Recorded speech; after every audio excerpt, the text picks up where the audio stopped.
A single mom signed one word to a frightened deaf girl in a crowded hospital, and the whole room went quiet. What she didn't know, the girl's father was the most feared mafia boss in the city, and that one word changed both their lives forever. The most dangerous man in Chicago was on his knees. Not literally, Victor Hale never knelt for anyone, but standing in the middle of a screaming emergency room, watching his 15-year-old daughter tremble like a wounded animal, while doctors talked at her instead of to her. He might as well have been on the floor. He had ordered men silenced with a single phone call. He had walked through federal investigations without blinking. He had built an empire out of blood, strategy, and the kind of patience that made lesser men nervous just being in the same room as him. But he couldn't reach his daughter, and that was the thing that cracked him open. It had started 40 minutes ago with a call from his head of security. "Mr. Hale, Lily was found near the docks on Raven Street. She's alive. She's not responding to anyone." Victor had been in the middle of a dinner with 3 city councilmen. He'd set down his fork, excused himself without explanation, and been in his car in under 90 seconds. His driver knew not to ask questions. His bodyguard, Marco, knew not to speak. By the time they reached Chicago General, Lily had already been wheeled inside. The ER was chaos, the usual Friday night disaster of cracked ribs, drunk stumbles, and crying children. Victor pushed through it like a current through still water, his presence alone creating a path. Nurses glanced at him. Nobody stopped him. Nobody ever did. He found Lily in a side bay, separated from the main floor by a thin curtain. She was sitting upright on a hospital bed, both knees pulled to her chest, her dark hair matted against her face. Her coat was torn at the shoulder. Her hands, the same hands that had learned to say, "I love you, Dad," in 3 different sign variations because she liked giving him options, were shaking so badly she couldn't even hold them still. A young doctor was crouched in front of her, speaking loudly and slowly, the way people did when they didn't understand that Lily's issue wasn't volume. It was language. "Can you tell me what happened? Do you understand me? We just need to know if you're hurt."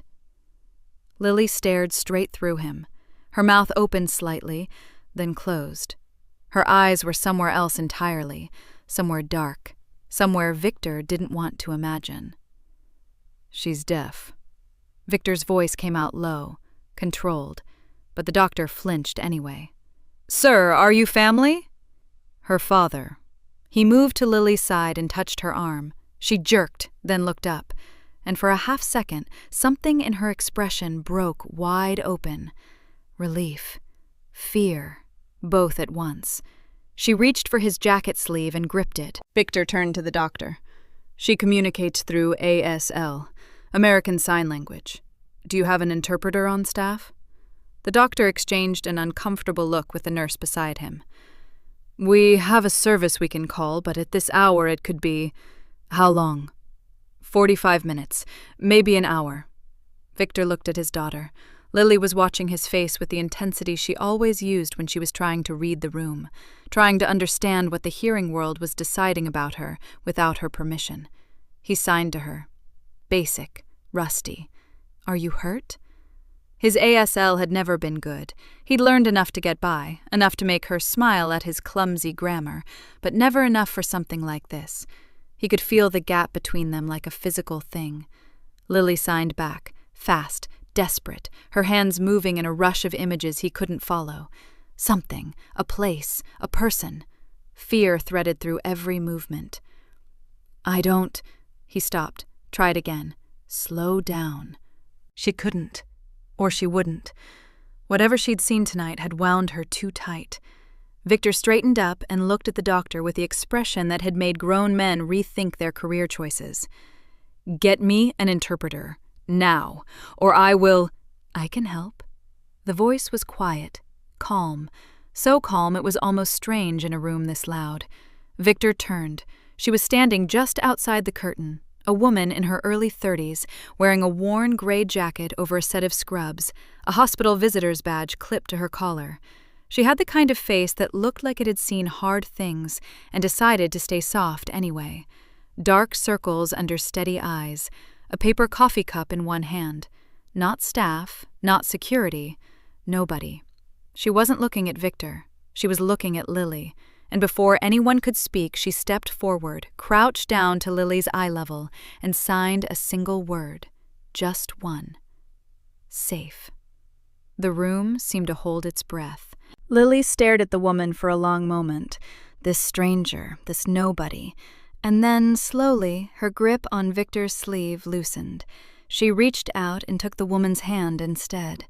Victor watched it happen and felt something shift in his chest that he hadn't felt in years, something that scared him more than any enemy, any raid, any threat he'd ever faced. He had no idea who this woman was, but his daughter had just chosen her. Her name was Mara Collins. That was all she offered, and Victor didn't push. Not yet. He stood near the doorway of the private room he'd had Lily move to, within 10 minutes of watching a stranger calm his daughter with a single word.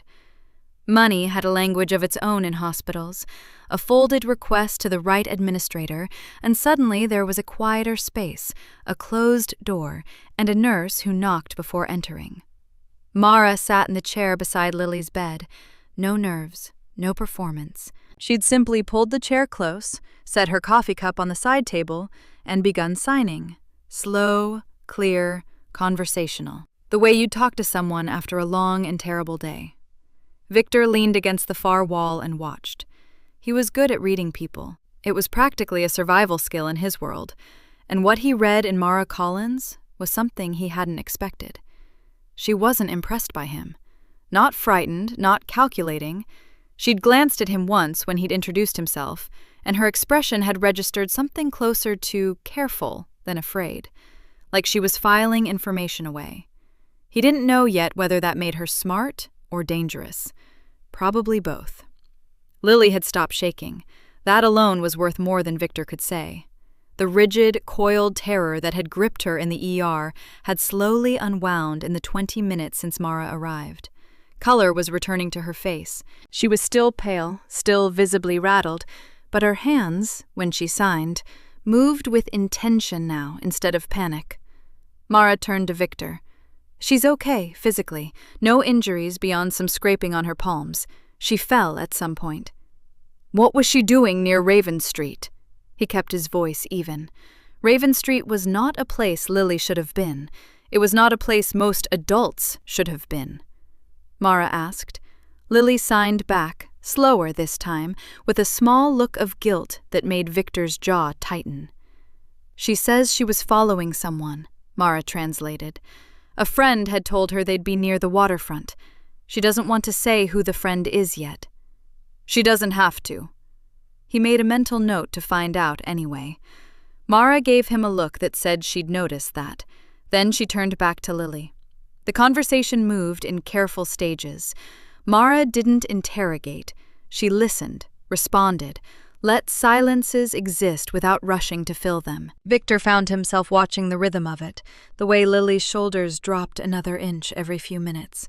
Trust being built in real time. Then Lily's hands shifted. The signs became smaller, tighter, the kind of movement that meant the memory was close and painful. Mara's expression changed. She saw something in the alley beside the old port warehouse, she said quietly, not looking away from Lily's hands. 2 men. One of them was on the ground. The other one was...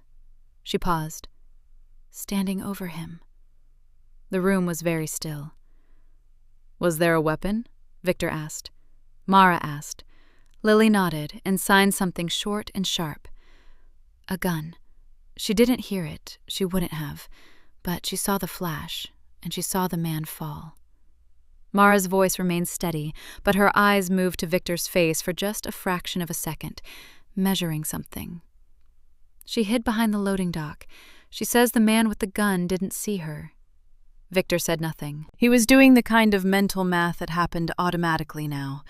Who, where, why, and more importantly, who knew?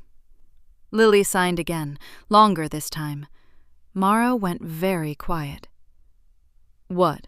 Victor said. She's describing the man. Mara's hands had stilled in her lap. She says she couldn't see his face clearly. It was dark, and she was too far, but she remembered details. A brief pause. She's good at that. Visual memory. She says deaf people often— What details? Mara looked at him directly. His hand. When he reached down to check if the other man was dead, she saw his right hand. He was wearing a ring. She held Victor's gaze. Heavy. Gold, with a dark stone in the center. She kept staring at it because she'd seen it before somewhere, but she couldn't place where. The temperature in the room didn't change. The lights didn't flicker. Nothing so dramatic as that. But something in Victor's face did. Just a fraction. Just enough for Mara, who was, as it turned out, very good at watching people herself, to catch it. She didn't say anything about it. Instead, she turned back to Lily, who was signing again, more slowly now, her brow furrowed like someone trying to pull a clear image from murky water. She says there was a voice, Mara continued. She felt the vibration of it through the ground. She was crouched against the concrete. She says it was familiar, not the words, just the weight of it, the way it moved. Mara tilted her head slightly, choosing her next words carefully. She says it felt like someone she'd been around before, someone close. Victor's hands, which had been loose at his sides, curled once and then released. Only his inner circle wore that ring. He designed it himself years ago, a mark of loyalty, given only to the 6 men who sat closest to him in the organization, his most trusted, his most protected. Men who had bled for him and been paid back in kind. 6 rings. 6 men. And apparently, one of them had used their loyalty as cover for something unforgivable. He turned slightly toward the window, away from Lily's eyeline, and let himself have 3 full seconds to process that. 3 seconds of something that wasn't quite rage. It was colder than rage, more precise, like a blade being sharpened. Then he turned back. Mara was still watching him. She hadn't moved, hadn't pretended not to notice. She just watched, with those careful, tired eyes, and waited to see what kind of man he was going to be in the next moment. "Is she done?" he asked, nodding toward Lily. "For tonight. She's exhausted." Mara stood slowly, straightening her jacket. "She needs rest, not more questions." "Agreed." He looked at his daughter, who had leaned back against the pillow and was watching both of them with the focused, quiet attention she always had, reading the room even when she couldn't hear it. He signed to her, slow and deliberate, making sure he got it right. "I'm here. You're safe. Sleep." Lily looked at him for a long moment. Then she glanced at Mara, then back at him. She signed something back, short, tired, and waited in a way that hit him somewhere behind the ribs. He didn't translate it out loud, but Mara had seen it too, and when their eyes met across the room, the question in her expression was clear. What did she say? Victor looked away. What Lily had signed was, "Do you know who it was?" And the answer he hadn't given her, was the most frightening thing in the room. "Yes, I think I do." Mara had told herself she'd leave after Lily fell asleep.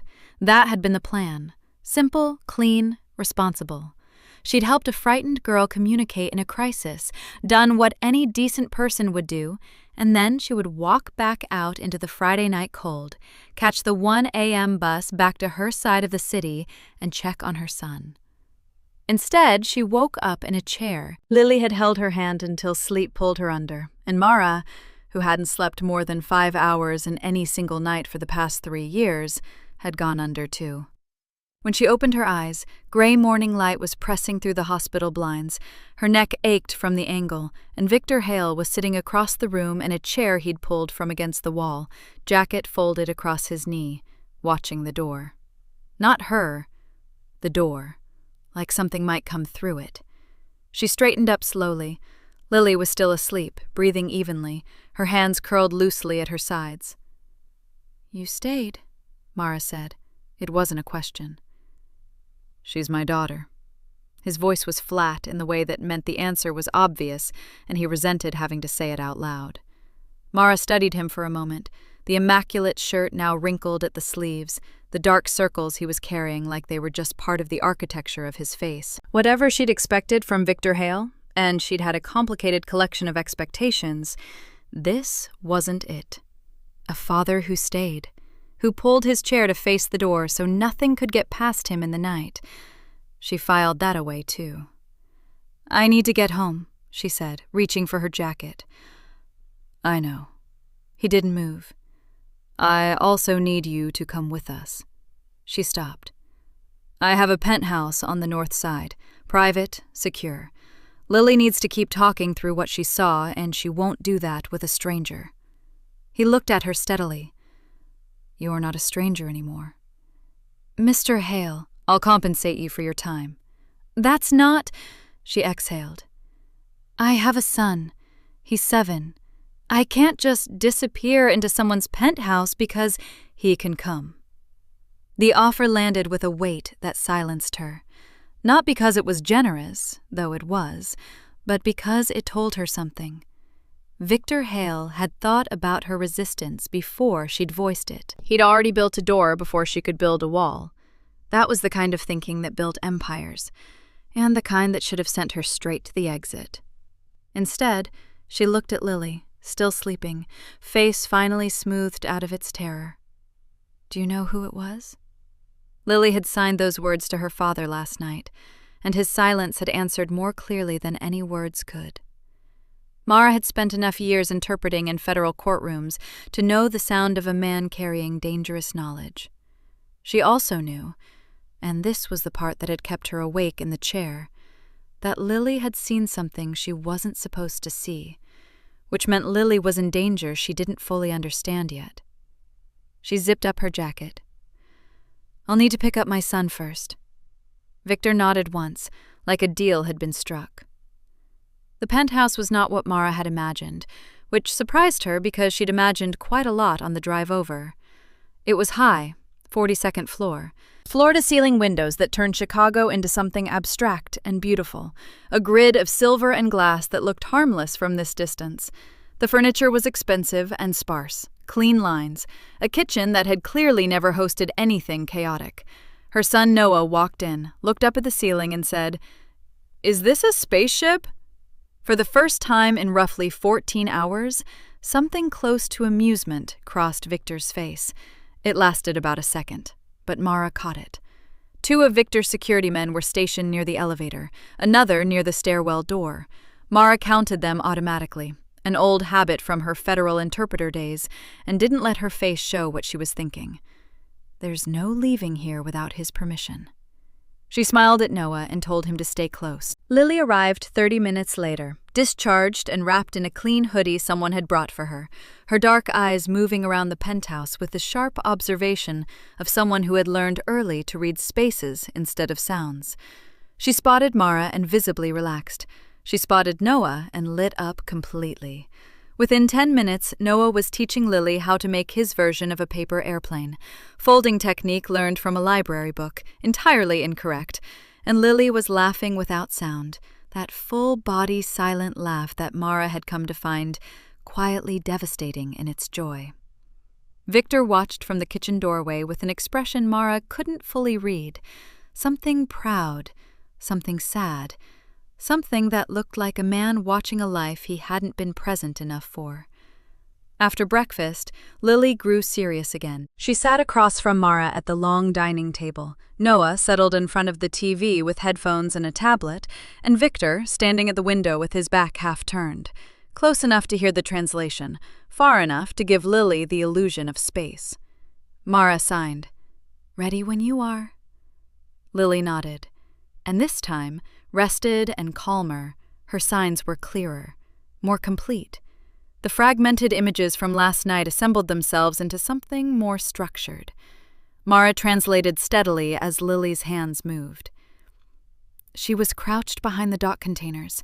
She could see into the alley from the gap between 2 crates. Mara paused, watching.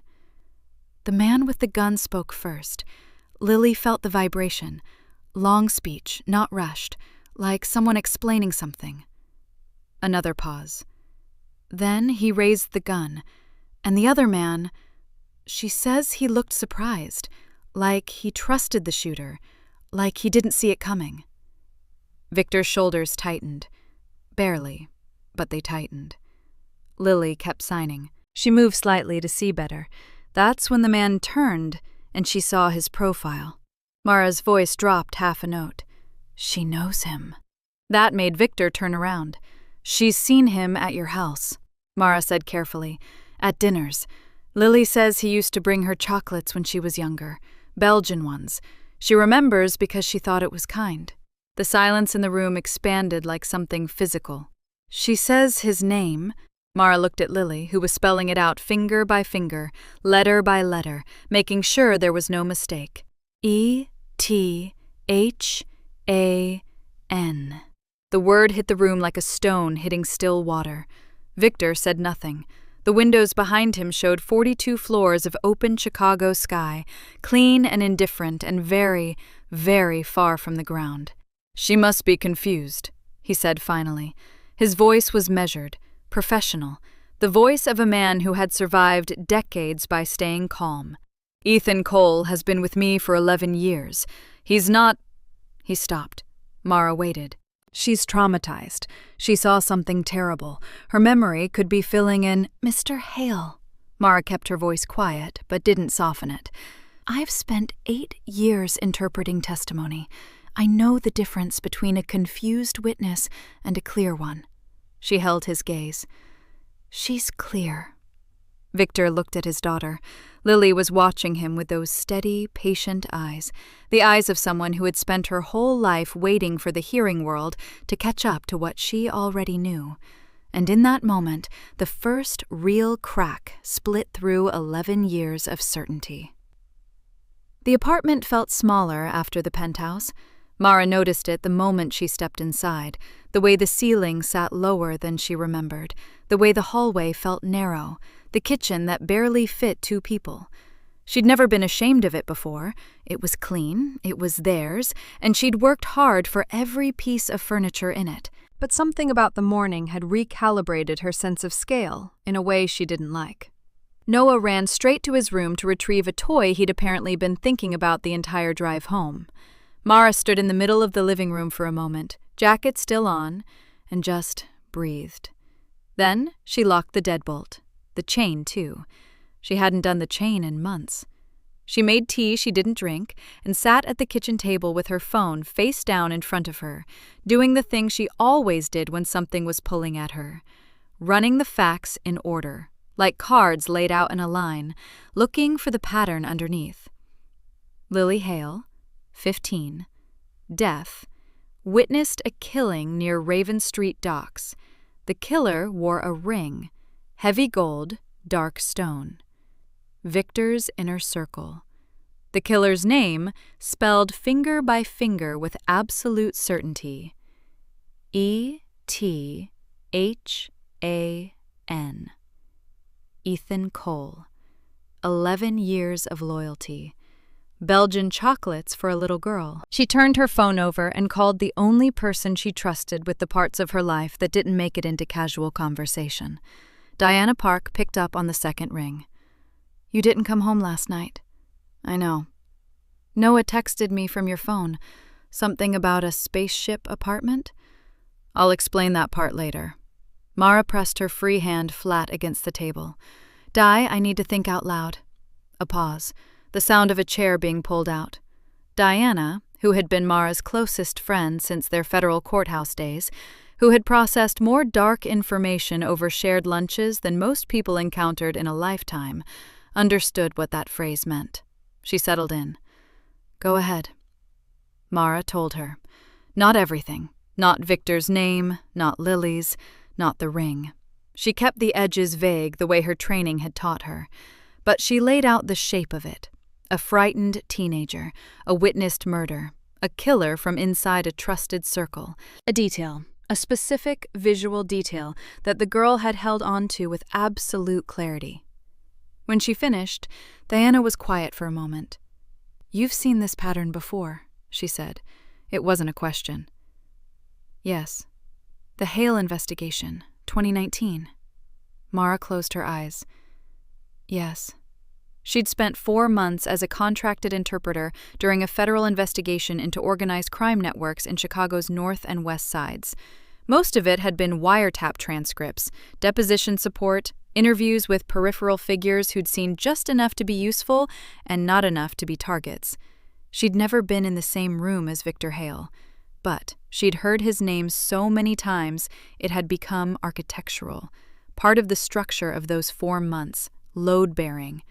She'd also heard another name repeatedly, referenced in the wiretaps as a trusted enforcer, mentioned in 2 separate depositions as someone who handled internal problems, the organization's polite language for things that couldn't be solved with money.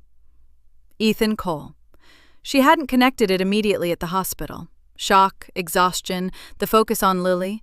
But in the penthouse, when Lily had spelled out those 5 letters, something in Mara's memory had pulled taut like a wire being stretched. She'd heard his name before. In transcripts that described him as efficient, loyal, and completely without hesitation. And now here he was, allegedly graduated from enforcer to something worse. Not solving problems for Victor, becoming one. Di, she said quietly, if someone inside an organization like that decided to make a move, to take over, how would they do it? Diana took a moment. Carefully. They'd start by removing the people most loyal to the top. Make it look clean. Accidents, disappearances. Then they'd wait for the right moment of weakness. A pause. Or they'd manufacture one. Mara thought about the man on the ground in that alley, the one who had looked surprised, the one who had trusted the shooter. What if the victim wasn't random, she said. What if it was the first move in a larger play? Silence. Mara, Diana's voice dropped. Are you inside something right now? I don't know yet. That's not a no. No, she admitted. It's not. After she hung up, she sat with it a little longer. The tea had gone cold. From Noah's room, she could hear the low sound of him narrating a game to himself, the cheerful, uncomplicated running commentary of a 7-year-old whose biggest concern was whether his toy spaceship could beat his toy dragon in a race. She thought about what she hadn't told Diana. She thought about the moment in the hospital when Victor had turned toward the window and gone still. That 3-second pause that wasn't grief and wasn't shock. It was recognition. The expression of a man who had just been handed a piece of information that rearranged everything he thought he knew. She'd translated for enough people in enough high-stakes rooms to know that recognition was different from surprise. Surprise was reactive. Recognition was something landing in a space that had already quietly been prepared for it. Which meant some part of Victor Hale had already suspected Ethan Cole. Or at least had suspected someone. She went to the closet shelf where she kept a locked file box, the kind that looked like it held tax documents, because that's what she told herself it held, even though she hadn't opened it in 2 years. The key was in the kitchen drawer, behind the takeout menus.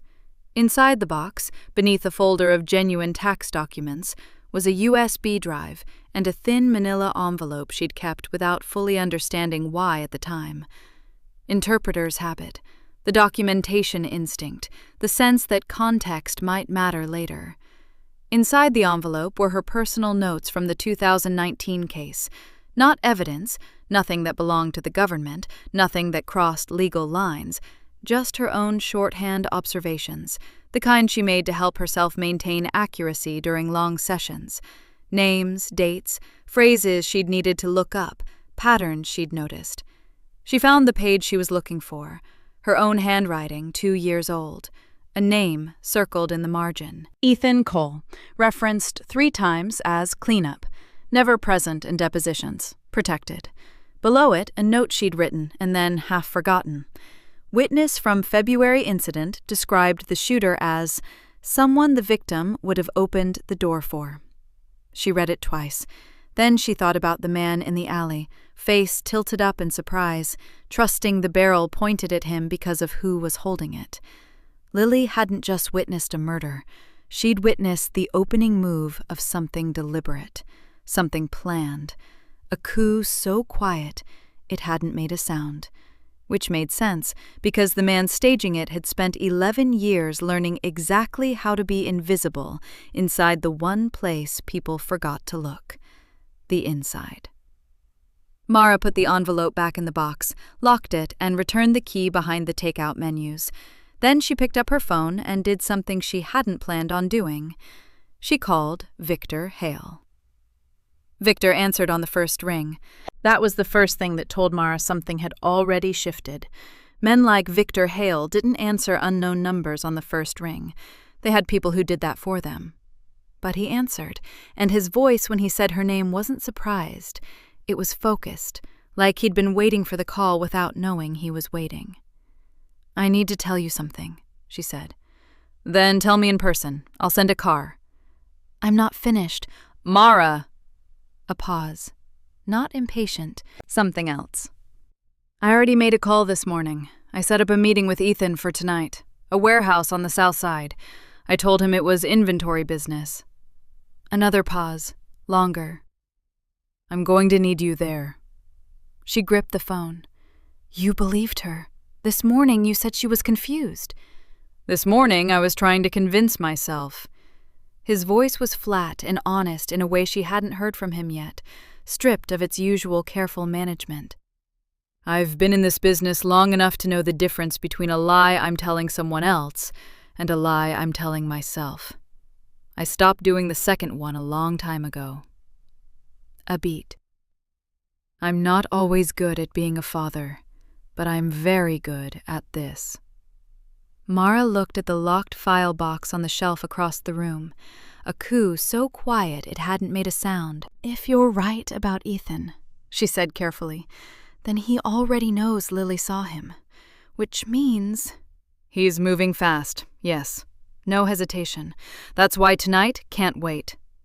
She closed her eyes for 3 seconds, thought about Diana's voice. "Are you inside something?" "Not yet," she'd said. That was no longer accurate. "What do you need from me?" she asked. "Lily, she needs to be there. Not inside, not near the building. In the car with you. I need her to confirm something specific if it comes to it." A pause. "There's a detail she mentioned last night. The ring. But there might be something else she hasn't remembered yet, or hasn't said. Trauma surfaces in layers. You know that." She did know that. 8 years of courtroom interpretation had taught her that witnesses rarely gave everything at once. Memory was an excavation, not a delivery. "I need to bring my son," she said. "I know. He'll stay in a second car with Marco. He won't be within a mile of anything." She thought about Noah in his room, narrating his spaceship game. She thought about the envelope in the file box. She thought about Lily's hands, spelling out 5 letters with the careful precision of someone who needed to be believed. "All right," she said. "I'm coming." The drive to the south side took 40 minutes through evening traffic, the city shifting around them from glass towers to lower buildings, wider streets, the kind of industrial geography that existed to be forgotten. 2 cars, Victor and his men in the first, Mara, Lily, and 1 quiet security guard named Paolo in the second.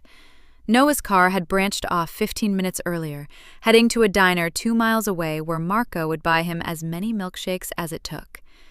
Lily sat beside Mara in the back seat, watching the city move past the window. She'd been calm since they left, the specific calm of someone who had made a decision and was carrying it steadily. Mara recognized it. She'd seen it in witnesses before testimony, the resolution that came after the fear. She signed to Lily, "You don't have to do anything tonight. Just be here." Lily looked at her and signed back, "I want to help. He's my father." Simple, clean, a 15-year-old cutting right through everything complicated with 5 words. Mara nodded and didn't argue.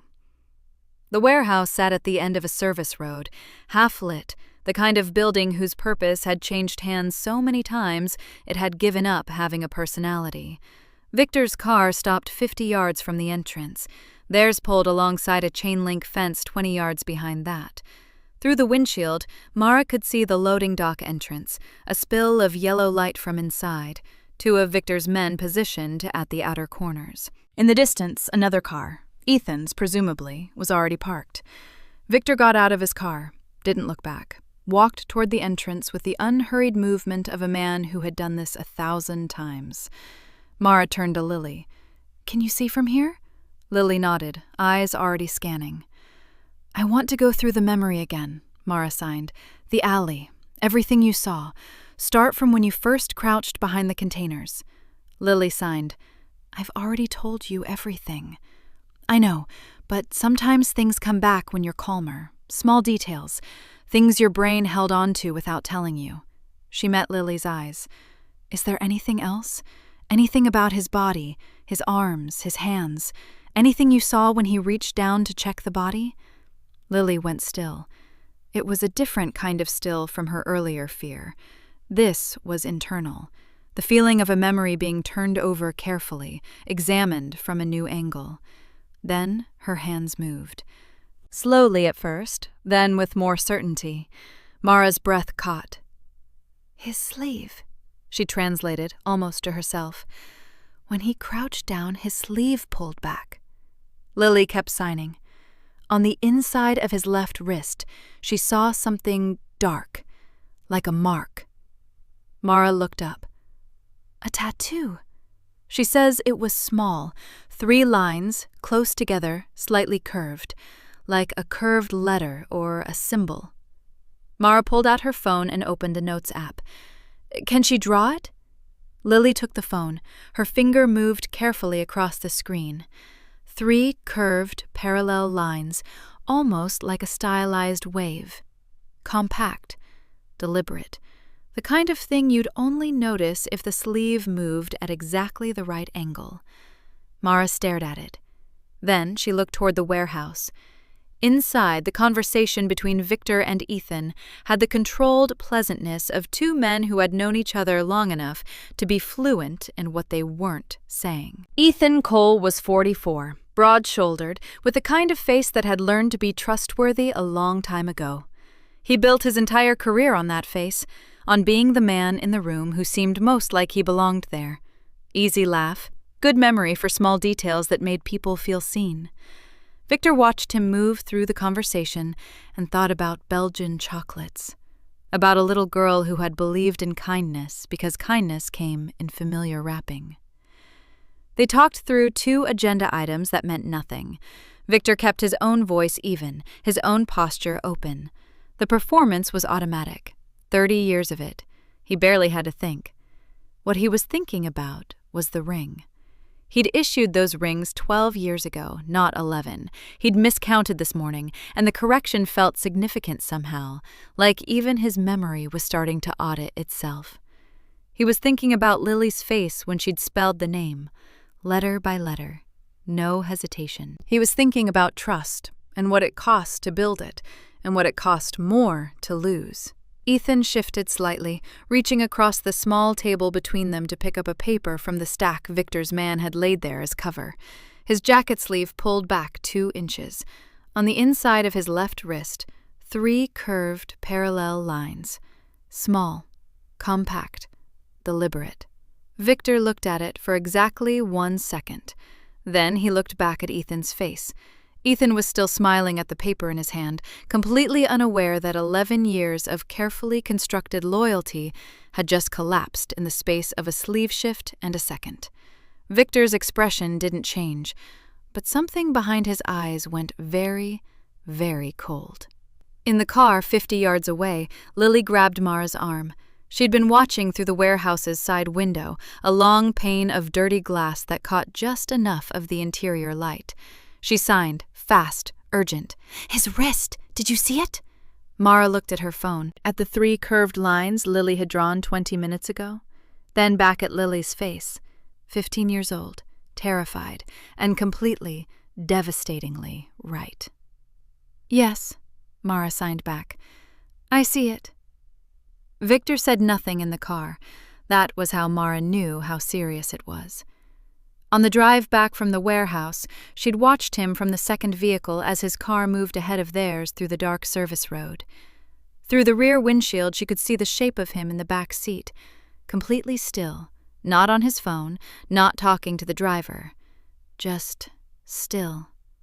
The way a body went still when the mind was moving very fast through very dangerous terrain.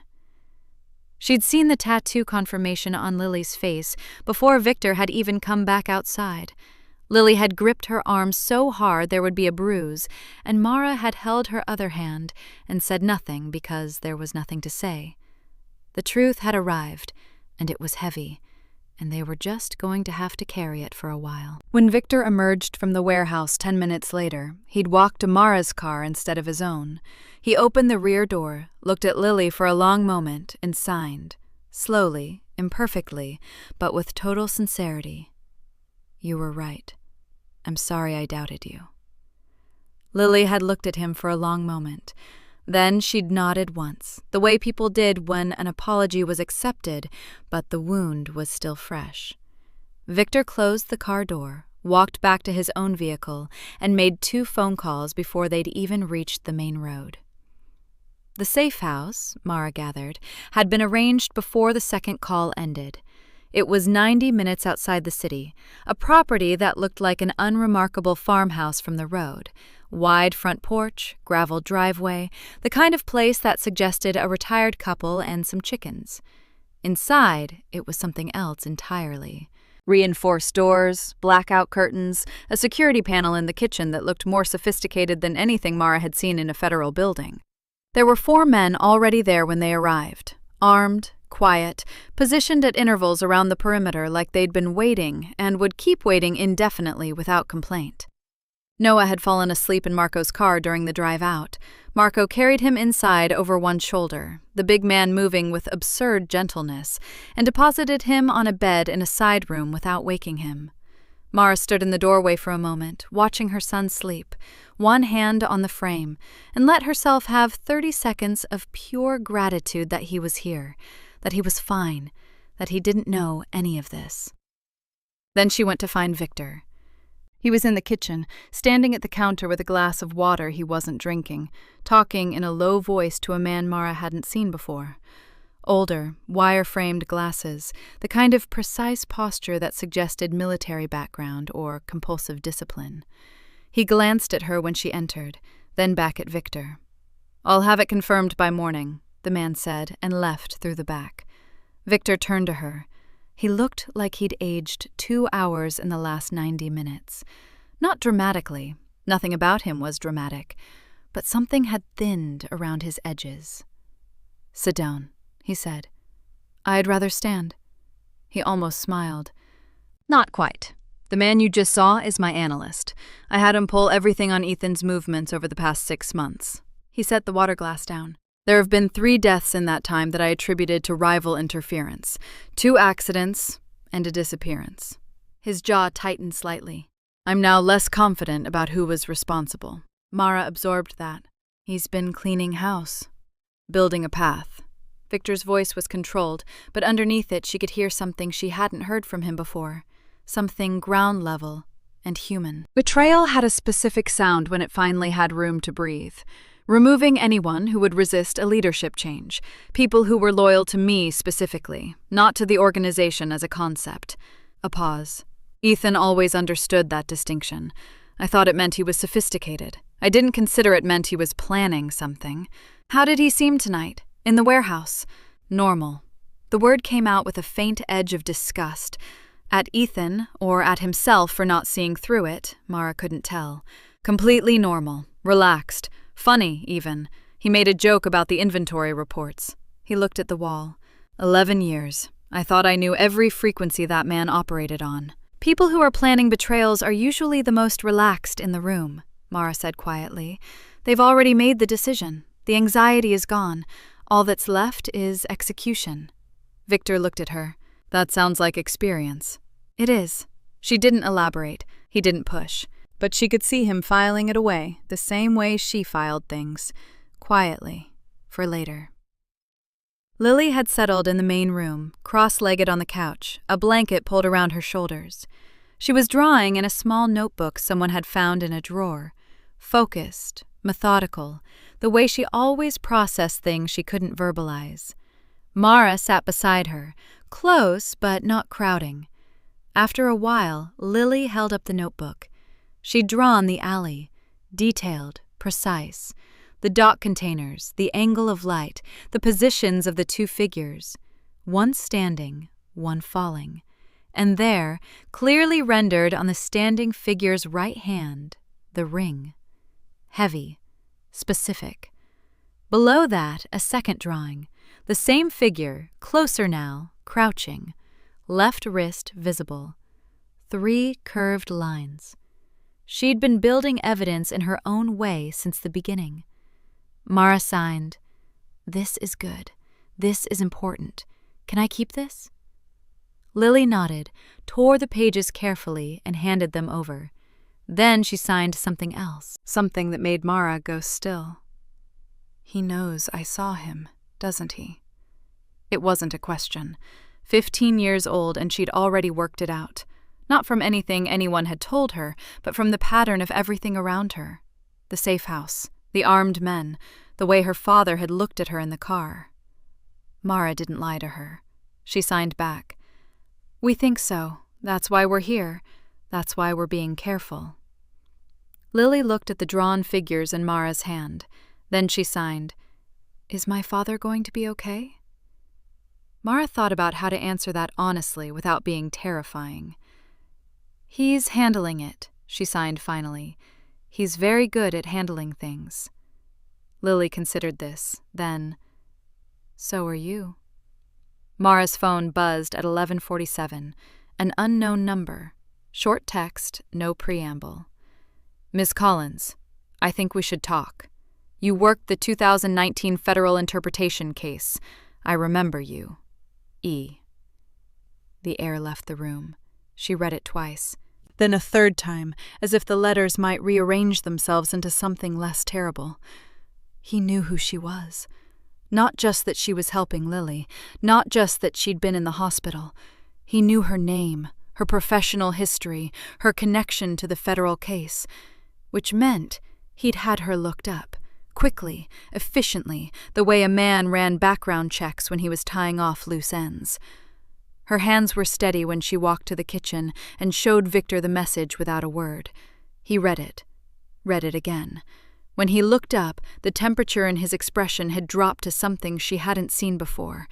Not cold exactly. Precise. The way extreme cold became indistinguishable from a blade. "He just made a mistake," Victor said quietly. Mara looked at him. "How is that a mistake? He just told us he can reach me anywhere." "No."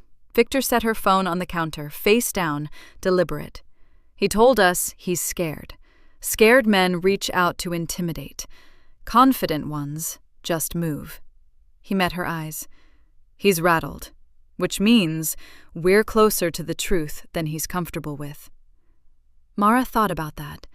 Then she thought about Noah, asleep in the side room 30 feet away. "We need to move faster," she said. Victor nodded once. "Yes," he said, "we do." The call came at 6 in the morning. Mara was already awake, had been since 4, lying on the narrow bed in the room adjacent to Noah's, staring at the ceiling and listening to the safe house breathe. The armed men outside changed shifts at 2 and 5. She'd tracked both rotations by the soft gravel sound of footsteps. Old habit. The kind that kept you alive in situations you never planned on being in. Her phone lit up. Victor's number now. She'd saved it somewhere between the warehouse and midnight. "My men went to secure your apartment," he said without greeting. "We needed to sweep it before Ethan's people could search it." Mara sat up. "And?" A pause that lasted exactly long enough to mean something. "They were too late. Someone had already been inside." The room contracted slightly around her. "Noah's things?" she asked, and hated how thin her voice came out. "Untouched.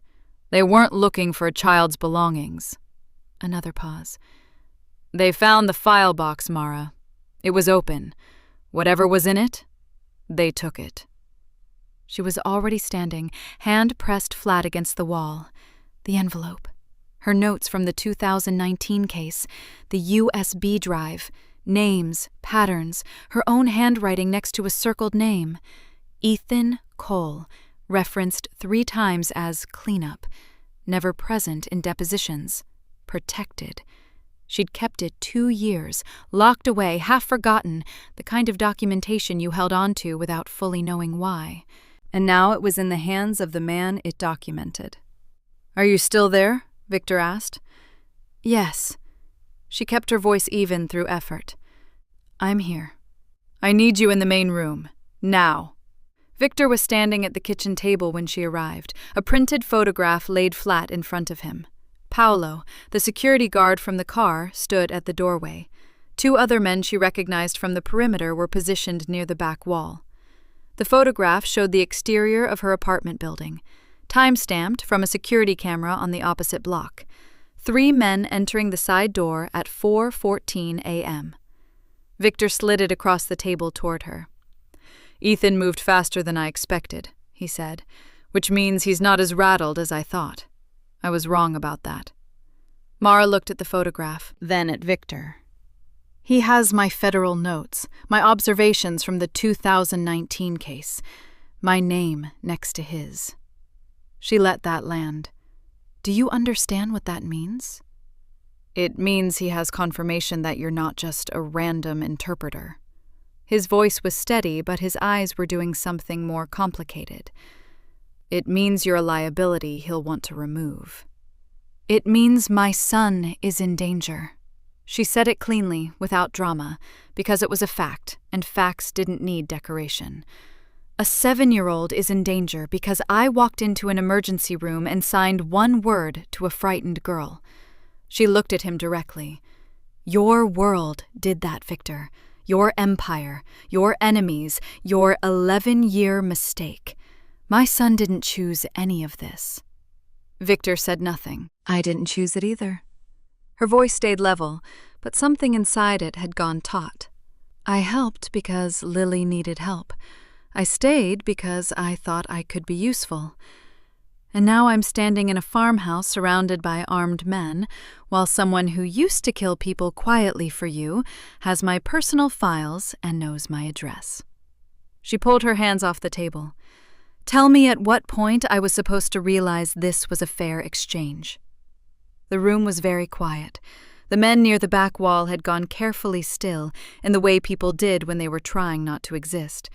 Victor looked at her for a long moment. And what moved across his face wasn't anger, wasn't defensiveness. It was something harder to look at. Recognition. The specific, uncomfortable recognition of a man hearing a true thing about himself. "You're right," he said. She hadn't expected that. The simplicity of it knocked the edge off her anger just slightly. "I know what my world costs," he continued. "I've always known. I just don't usually have to look at it directly." His jaw worked slightly. "Most people who end up near my problems chose to be near them. You didn't." He looked toward the hallway, toward where Noah was still asleep. "Your son didn't." Mara exhaled slowly. "So, what happens now?" What happened now was a controlled, immediate escalation. Victor made 4 calls in 20 minutes, each one short and precise. By 7:30, he had confirmation that 2 of Ethan's known associates had been seen near the Southside warehouse from the night before, which meant Ethan was consolidating, pulling his people closer, getting ready to move. The timeline had compressed. What might have played out over weeks was now collapsing into days, maybe hours. Mara spent that time with Lily. They sat in the side room with Noah, who had woken up cheerful and entirely unbothered, eaten an impressive quantity of cereal, and was now teaching Lily a card game he'd invented himself. The rules changed every 3 rounds. Lily caught on immediately, and Mara watched her beat Noah twice in a row before he accused her of cheating, and Lily signed something that made Mara laugh out loud for the first time in 3 days. When Noah drifted back to his tablet, Lily turned to Mara and signed, "You argued with my father this morning." Mara blinked. "You heard that?" Lily gave her the look. the patient, slightly amused expression of someone who had spent 15 years reminding the hearing world that observation didn't require ears. I watched from the hallway. I couldn't read everything, but I read enough. Mara considered her words. I told him the truth. Sometimes people need to hear the truth, even when it's uncomfortable. Lily signed back. Did he listen? Yes, he did. Lily was quiet for a moment. Then, he doesn't usually. Listen, he makes decisions. That's different. Mara looked at her. 15 years old, and she'd already mapped the exact shape of her father's limitations. Living without sound had given her something in exchange, an attention to the unspoken that most people never developed. He's trying, Mara signed. I know, Lily signed back. That's new. At 9:45, Paolo appeared in the doorway. Mr. Hale wants you, he said to Mara. She found Victor at the security panel in the kitchen, a live feed from 3 cameras split across the small screen. He didn't turn around when she entered. Ethan just reached out, he said. He wants a final meeting, tonight. He says it's to negotiate a clean transition. A pause. He used that word. Clean. Mara stood beside him and looked at the camera feeds, the gravel driveway, the dark road, the trees standing still in the early morning. He's going to use that meeting to eliminate you, she said. Yes. No hesitation, no surprise. He's going to walk in expecting me to negotiate and leave expecting a clean path forward. Victor finally turned to look at her. He's not going to get either of those things.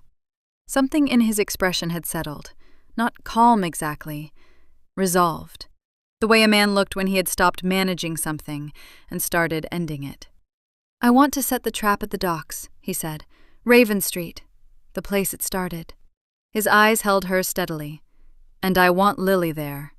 Mara stared at him. Absolutely not! Not inside. Not exposed. He held up a hand. But present. Because when Ethan walks out of that meeting denying everything, I need a witness he can't discredit. He let that settle.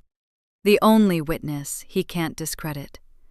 Mara thought about Lily beating Noah at cards 20 minutes ago, about her drawings, precise and damning, about 5 letters spelled finger by finger with absolute certainty. She thought about what Lily had signed. That's new. And about what it meant that a father had finally started listening to his daughter before it was too late. I'll talk to her, Mara said quietly. The decision is hers. Lily said yes before Mara finished explaining. Not recklessly. She didn't jump up, didn't perform bravery. She just listened to everything Mara signed, sat with it for a moment, and then signed back. It started here. It should end here. She paused, then added, and he should have to see me. He should have to know I wasn't invisible. Mara had worked with enough witnesses to know the difference between someone who wanted justice and someone who wanted revenge. Lily wanted neither exactly. She wanted something more specific and more human than either of those things. She wanted to be seen. By the man who had assumed she couldn't be a threat because she couldn't hear. Mara thought about that for a long moment. Then she told Victor they were both coming. Raven Street at night was a different geography than the city behind it. The docks stretched along the river's edge in a long industrial exhale, cranes standing dark against the sky, containers stacked in uneven columns, the water moving black and silent below the loading platforms. The smell was cold metal and river mud and something chemical underneath. The kind of place that had witnessed decades of things that never made it into any official record. Victor's men had arrived 2 hours early, 6 of them positioned at intervals that looked casual from the outside and weren't. 2 near the far container stacks, 1 on the elevated walkway above the main dock, 1 inside the warehouse building that faced the water. The remaining 2 with Victor himself, hanging back far enough to be invisible. Mara and Lily were in a car parked behind a row of containers, 40 feet from the dock's center point, close enough to see, far enough to be hidden. Paolo sat in the front seat, engine off, every light dark. Mara had her phone open to a text thread with Victor. Fast updates, no calls. Sound carried differently over water. Lily sat beside her, a blanket over her knees despite the fact that she hadn't been cold since they left the safe house. Her eyes were fixed on the dock entrance, patient and unblinking. At 10:43, headlights appeared at the road entrance. Mara texted Victor. "He's here." 3 dots. Then, "I see him." Ethan Cole stepped out of his car alone. That was the first thing Mara noticed. She'd expected backup, men positioned the same way Victor's were, the mirror preparation of 2 people who both understood this meeting was never going to be what it claimed. But Ethan walked toward the dock's center point by himself, hands visible, jacket open. The body language of a man who thought he'd already won. Victor emerged from the shadow of the container stack, equally alone in appearance, and the 2 men met in the spill of a single dock light, yellow and unsteady, swinging slightly in the river wind. Mara watched from the car. Lily watched beside her. She couldn't hear the conversation, but she texted updates as Victor fed them through brief pauses in the exchange, and what came back made her jaw tighten. "He's offering terms. Says it can be clean. Wants me out of Chicago. Says he'll let Lily be." Then, 2 minutes later, "He just said he was disappointed it came to this." Mara almost typed something back. Didn't. Then Victor's next text made her breath stop entirely. "He just told me Lily seeing him wasn't an accident." She stared at her screen. Beside her, Lily had shifted forward slightly, reading her expression. Mara signed carefully, keeping her hands low. "Wait." Another text from Victor, coming in fragments now, fast. He knew she followed that night. His man tipped him off that she'd left the house. He let her see him on purpose. He was going to use her. Against me. If I ever stepped out of line with his plans, he was going to make sure Lily became a liability I couldn't protect. She wasn't a random witness. She was leverage. He just told me that, to my face. Mara lowered her phone slowly. She turned to Lily. Lily had been watching her face the whole time, reading every micro-expression the way she always did, and she already knew something had shifted. She signed, "What did he say?" Mara looked at her for a moment. This girl, who had spent 3 days being the most honest person in every room, who had spelled a man's name finger by finger when the adults around her were still negotiating with doubt, who had said it should end here, not for drama, but for truth. She deserved the truth back. Mara signed, "He let you see him on purpose. He was going to use you to control your father." The stillness that moved across Lily's face was something Mara would not forget. Not shock, deeper than shock, the specific devastation of discovering that your fear had been manufactured, that the man with the Belgian chocolates had calculated, in some cold corner of his planning, exactly how much a daughter was worth as a weapon. Lily looked back at the dock, at Ethan Cole, standing under the yellow light, and she did something Mara hadn't anticipated. She opened the car door. "Lily!" Paolo spun around. Mara grabbed her arm, not hard, not restraining, just present. Lily looked at her. Her expression wasn't reckless. It was resolved in a way that went beyond a 15-year-old's certainty. It was the resolution of someone who understood, clearly and completely, that fear loses half its power the moment you stop letting it make decisions for you. She signed, "He planned for me to hide. I'm not going to."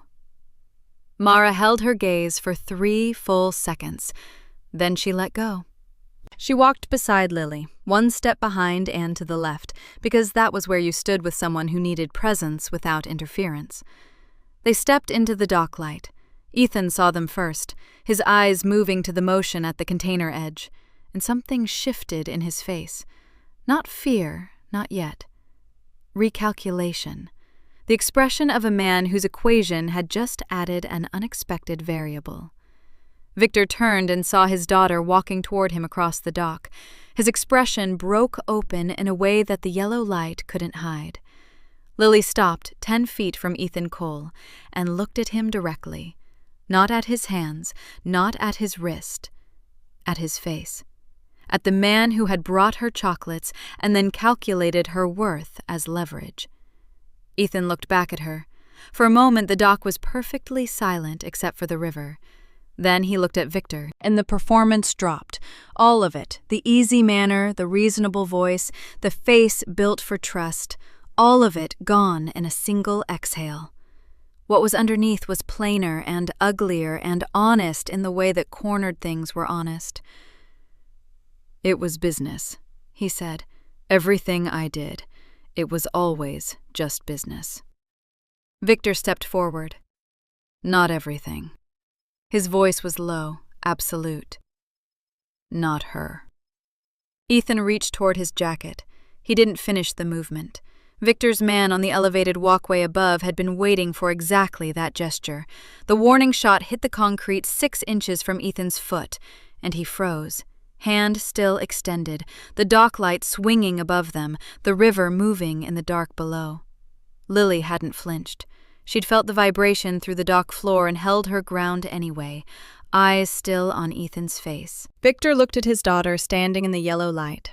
3 days of fear behind her, and nothing in her posture that looked like it had beaten her, and made a decision that had nothing to do with empire or strategy or the calculation of costs. He walked to her side, he put his hand on her shoulder, and he signed to her, slowly, imperfectly, with the rusty grammar she had always gently corrected. 1 word. Done. Behind them, his men moved in from the perimeter. Ethan Cole, who had built 11 years on the assumption that loyalty was the same thing as control, found out in the space of 30 seconds that he had misunderstood both. The city looked the same. That was a strange thing. Mara had expected Chicago to look different after everything, to carry some visible mark of what had happened at the docks 2 nights ago, the way a room looked different after an argument even once everything was put back in its place. But the city didn't know. It moved through its Tuesday morning the way it always did.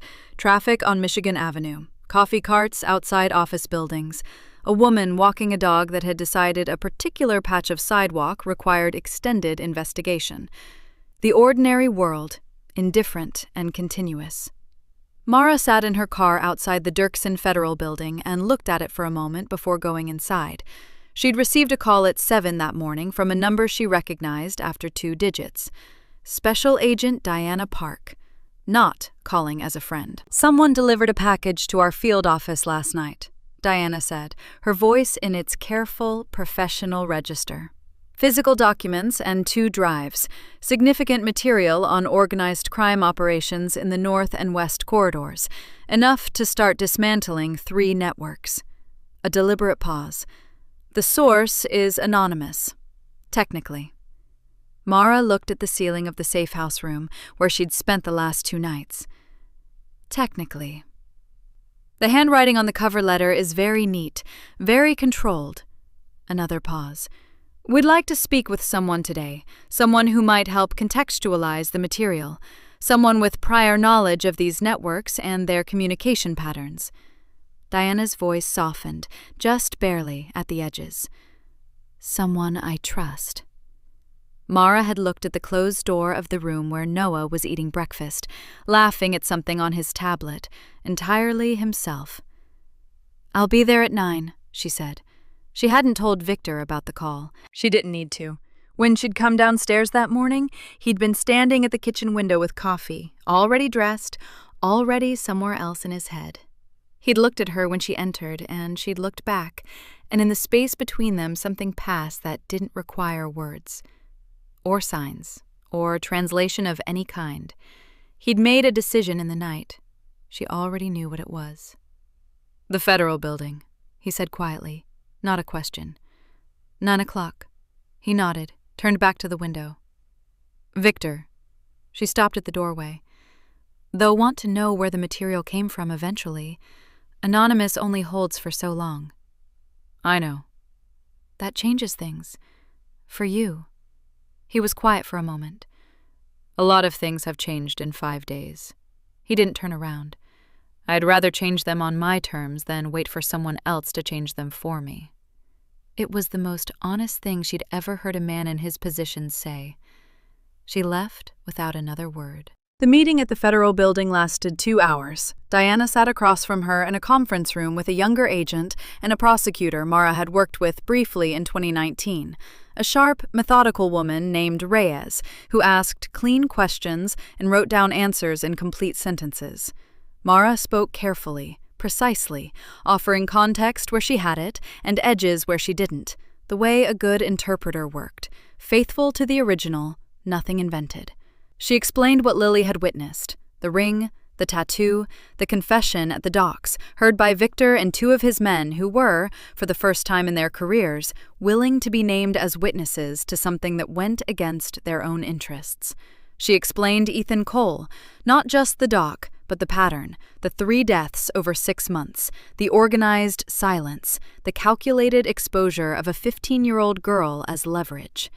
Reyes listened with the expression of someone who is both unsurprised and quietly furious. "The anonymous material," Reyes said at the end, pen still.